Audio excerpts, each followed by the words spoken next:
Arondel, luego de 2 años y medio que no había una reunión de este tipo, el presidente de la República dialogó con los gremios empresariales y se crearon 5 mesas de trabajo para dar seguimiento a 37 propuestas de los grupos empresariales. Al respecto, el presidente del Comité Empresarial, Henry Kronfle, señaló lo siguiente. Veamos. Queremos hacer, no solamente llevar este diálogo público-privado al ámbito de las propuestas per se, de las 37 propuestas, sino al Consejo de la Producción, en el ámbito de un diálogo público-privado profundo, y en base a eso se ha hecho una nueva formulación de consejos en donde más o menos se van a manejar 3 ejes, por decirlo de alguna manera. Uno, los consejos en donde vamos a tener un principal y un alterno para manejar los ejes transversales. El otro, los 10 sectores priorizados dentro de la economía, que es lo que quiere atacar este gobierno en este momento. Estos son los ejes sectoriales y los otros son los ejes de la política. Si se manejan esos 3 ejes conforme hemos establecido un cuadro que justamente el día de hoy se lo estamos haciendo llegar a la ministra Celi, va a haber un delegado principal y un alterno para cada uno de los comités que van a formar este diálogo profundo público-privado, que no solamente va a resolver las cosas pendientes, que le digo que ya son pocas dentro de las 37 propuestas, sino que todo el diálogo público-privado viendo los temas estructurales. Natalie Celi, luego de 3 años como embajadora en Washington, regresa como ministra coordinadora de la producción. Buenos días, bienvenida a Contacto Directo. Muchísimas gracias por la oportunidad de saludar a todos los ecuatorianos. A propósito, espero que todas las madres hayan pasado un muy feliz día el día de ayer. Se acordó la integración de un comité para que presente al presidente de la República en un mes un plan de trabajo para aplicar los acuerdos. ¿Cómo está integrado el comité? ¿Cuál es el plan? Muy bien, el artículo 5 del Código de la Producción y Empleo manda a establecer un Consejo de Desarrollo Productivo y de Comercio, donde usted tiene 4 grandes partícipes.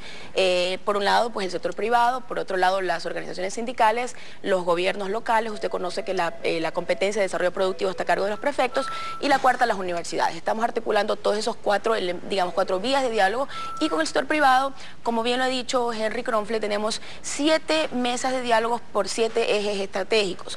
De las 36 ideas, propuestas que se hicieron, le cuento que 2 no fueron aceptadas, 11 ya fueron implementadas y 24 están siendo en este momento objetos de ese diálogo, que como bien lo explicó Henry, el sector, el gobierno pidió que existiese pues un responsable y un alterno para objeto de poder facilitar e institucionalizar este diálogo. ¿Quiénes lo conforman? Las federaciones nacionales, sectoriales, las cámaras de microempresa y de pequeña y mediana empresa, y 5 organizaciones nacionales, como lo manda la ley.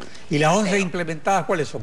Las 11 implementadas, algunas de esas, bueno, el tema de remisión tributaria, el establecer justamente una alianza para el emprendimiento y la innovación, que viene del sector privado, donde se han ido sumando muchos ministerios del área productiva y de otras áreas del gobierno, establecer este mecanismo ya, digamos, institucionalizado de diálogo, el Consejo Tripartito, el Consejo Aduanero, el establecer una campaña de valores para la administración pública, que ya también está en marcha, el poder encontrar un punto de balance en el tema de las brechas salariales, que creo que se pudo encontrar en la ley de reforma de justicia laboral, entre otras.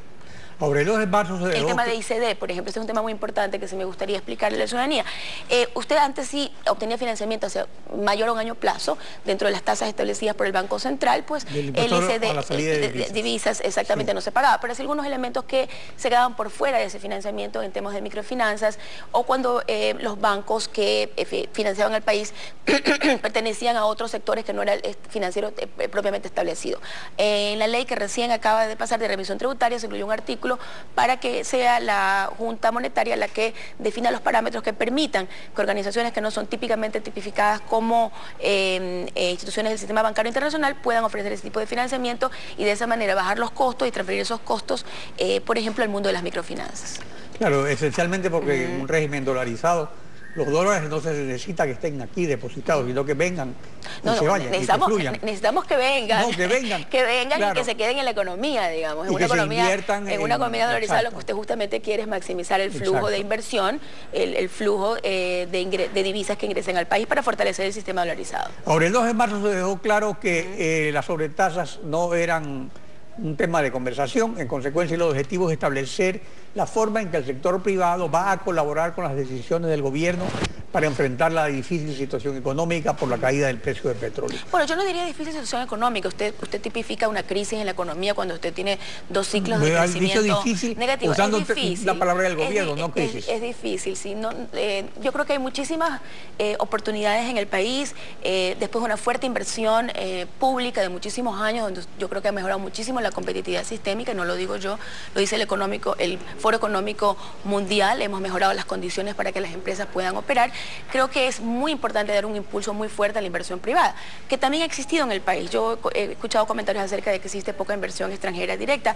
Eso puede ser por la forma en cómo se calcula y podríamos conversarlo, pero 5.000 millones de dólares han invertido los empresarios ecuatorianos desde el año 2007 al año 2014. Y yo creo que hay que darle un impulso renovado a esa inversión privada y hay condiciones. Fíjese usted, la semana pasada, Alfredo, recibe dos inversionistas, Grupo Gloria de Perú, que está por invertir 230 millones de dólares en el tema cementero y en otros sectores de la economía del país, y el Grupo Romero, que viene acompañado de un grupo colombiano que quiere invertir un monto aproximado en sectores inmobiliarios y en sectores agroindustriales. Es decir, oportunidades. O sea que en todo caso el asunto se refiere no solo al bache de la difícil situación económica, sino a la intención del gobierno de afianzar el modelo económico que ha diseñado el presidente Correa. Bueno, totalmente. Yo creo que el reto justamente es cómo usted trabaja en la coyuntura, donde existen elementos de externos que complican la situación económica. Hemos hablado del tema de la apreciación acelerada que el dólar ha tenido, pues y obviamente la caída de los precios del petróleo.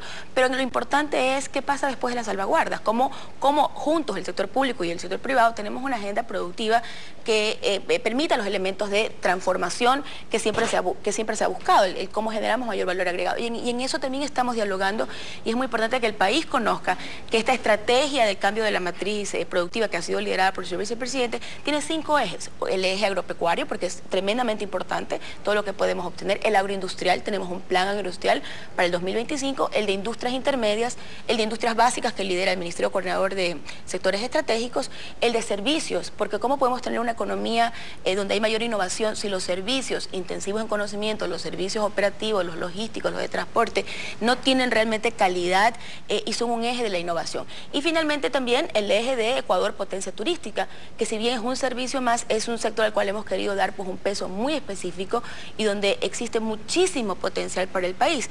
Cerca de 350 millones de dólares de nueva inversión, Alfredo, se están por firmar en contratos de inversión este año, en el sector turístico específicamente. Ahora, Richard Martínez, presidente de la Cámara de Industrias y Productividad de Quito, anunció que la meta para el sector privado es duplicar el nivel actual de inversiones hasta el 2020. Estamos totalmente de acuerdo con Richard. Es decir, hasta llegar a unos 24.000 millones. Ahora, ¿esto se haría dentro del plan de sustitución de importaciones del gobierno? Bueno, este plan que le digo, este plan tiene 4 ejes. El eje agroindustrial, que obviamente tiene un componente agrícola muy, muy importante, y donde se demandan 1.500 millones de dólares solo en el tema primario, cerca de otros 4.000 millones en el tema industrial. Luego tenemos el de bienes intermedios y de consumo, donde por ejemplo usted tiene desde plástico hasta válvulas, motores, industria farmacéutica, etcétera. En ese plan, que es de industrias intermedias, también requerimos un monto muy importante de inversión. Todo esto es privado, más turismo. Todo esto suma un paquete que superan los 10.000 millones de dólares de inversión requerida hasta el 2025, que como yo le decía es probable. Hasta el 2025. O sea, hasta el 2025. Solo de inversión privada, sin contar la inversión pública. Y como yo le decía, esto es probable, porque en los últimos 5 años hemos observado que han existido 5.000 millones de inversión privada. Es básicamente queremos duplicar el ritmo de inversión en los siguientes 10 años. Y lo más importante, queremos tener un impacto positivo en la balanza comercial de 14.000 millones, que nos permita poder fortalecer el sector externo, fortalecer las exportaciones y obviamente sí queremos que la cobertura de esas exportaciones sea menor en importaciones, es decir, que cada vez demandemos menos importaciones en el país. De esa manera pues fortaleceremos la dolarización, no hay como más, sino con inversión privada, reduciendo de cierta manera el flujo de importaciones, pero sobre todo fortaleciendo y teniendo un plan agresivo como el que tenemos de fortalecer las exportaciones en el país. Ahora, la sustitución selectiva de importaciones, como su nombre lo indica, no elimina importaciones, sino que las sustituye con manufacturas locales que importan materias primas, pero a veces se crean privilegios para ciertos grupos empresariales que venden productos más caros.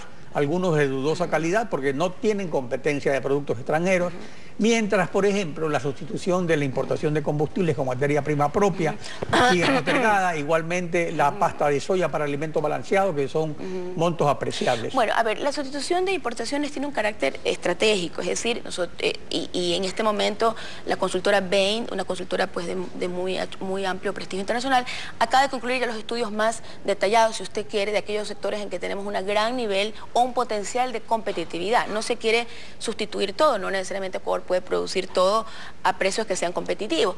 Y el gran esfuerzo que tenemos todos los ecuatorianos, como yo digo, nosotros no estamos para proteger a la empresa o a la industria, estamos para proteger a los ciudadanos, sí para fortalecer a la empresa privada, sí para fomentar y potenciar la producción. Y el reto que tenemos y donde el Ministerio de Industria está trabajando muy fuertemente es en el tema justamente de calidad. Claro, pero justamente cuando hubo la apertura en los años 90, yo recuerdo que la industria agroalimentaria era realmente primitiva, pero la apertura y la competencia extranjera es la que ha mejorado. Nuestra industria agroalimentaria actualmente es realmente buena. Yo le diría que nuestra industria alimentaria, estoy de acuerdo con usted, no solamente es buena, es excelente. Los productos ecuatorianos siempre tienen una prima de calidad y nuestra industria alimenticia ha diversificado muchísimo su portafolio de exportación dentro de los grandes productos que ya tenemos. Usted puede ver en atún, hay una gran variedad de productos de atún que muchas veces no lo vemos en los mercados nacionales porque se van directamente a la exportación. Yo creo que el tema crucial aquí es calidad, es buenas prácticas de manufactura, es regulación, pero para eso tenemos que trabajar juntos sector público y privado. Vamos a implementar un plan agresivo de capacitación en buenas prácticas de manufactura y de certificación de calidad. Y no solamente en el tema de la industria o de la manufactura, sino también desde el lado de los servicios productivos. Como le decía, una empresa, ¿cómo sale adelante si no tiene servicios de investigación y desarrollo que pueda adquirir? Si no tiene un servicio especializado de manejo de software, de data. Es decir, no solamente hay que pensar en la industria manufacturera o en la industrialización, sino también en cómo mejoramos la calidad de los servicios productivos, donde sí estamos un poquito rezagados en relación a América Latina. Ahora, una de las cosas que se acordó fue crear una Secretaría Nacional de Trámites para eliminar trámites innecesarios. Pero ¿no sería más fácil que el gobierno elimine los trámites directamente? Porque es el gobierno el que lo crea. Pero bueno, yo creo que ahí hay que rescatar lo siguiente, ¿no? Ahora hemos tenido una serie de regulaciones en los últimos años cuyo espíritu han sido proteger la salud de los ecuatorianos, cuyo espíritu ha sido, por ejemplo, mejorar los niveles de ecoeficiencia. Usted puede ver ahora, como en todos los aparatos electrodomésticos, el ciudadano sabe exactamente cómo mejorar, o sea, tener la información para poder mejorar sus niveles de ecoeficiencia. Y cuando usted compra los alimentos, ahora tiene cierta información al respecto del contenido de grasas, al respecto del contenido de azúcar, etc. Lo que nos ha sucedido, y en eso tenemos que mejorar, es que esa regulación es muy buena y es necesaria, pero tiene que ser eficiente, no tiene que generar tramitología. Y el presidente ha anunciado 3 principios que yo creo que son fundamentales. Uno, que el control tiene que ser ex post. Segundo, que tenemos que tener actores especializados que hagan el contrato. No, es decir, no tenemos que tener nuestra burocracia dedicada a hacer este tipo de controles ex post, sino que deben ser actores especializados. Y luego, cuando usted tiene una empresa y su empresa ya ha sido calificada por buena práctica de manufactura, los controles no tienen que ser por productos. Entonces, ahí es donde tenemos que mejorar. Creo que las regulaciones tienen que existir, obviamente, pero tienen que ser expeditas. Por si acaso, no hay una Secretaría de Trámites, lo que hay es una comisión para la reducción de los trámites que se encuentra en la Secretaría Nacional de Administración, que ya existe. Es la secretaría que preside el doctor Vinicio Alvarado. Nosotros tenemos ahí un rol importante, somos uno de los 3 ministerios que forman parte, y el presidente, créame que le ha declarado la guerra a la tramitología, y en eso estamos todos los ministerios trabajando para evitar, y a veces es cambiar la cultura del sector público, que es una cultura orientada a coleccionar cada vez papeles que prueben un hecho, cuando estamos en el mundo de la era electrónica, donde muchos trámites pueden hacerse en línea. Ese es un reto que lo vamos a hacer. Lo vamos a hacer. La burocracia el país tiene nuestro compromiso de reducir la tramitología, fortalecer la regulación, pero reducir la tramitología. Natalie Scioli, gracias por acompañarnos hoy en Contacto Directo. Muchísimas gracias. Estefi. Son las 7 de la mañana con 16 minutos. En instantes estará Daniel Vaquero, investigador económico asociado de Cordes, la corporación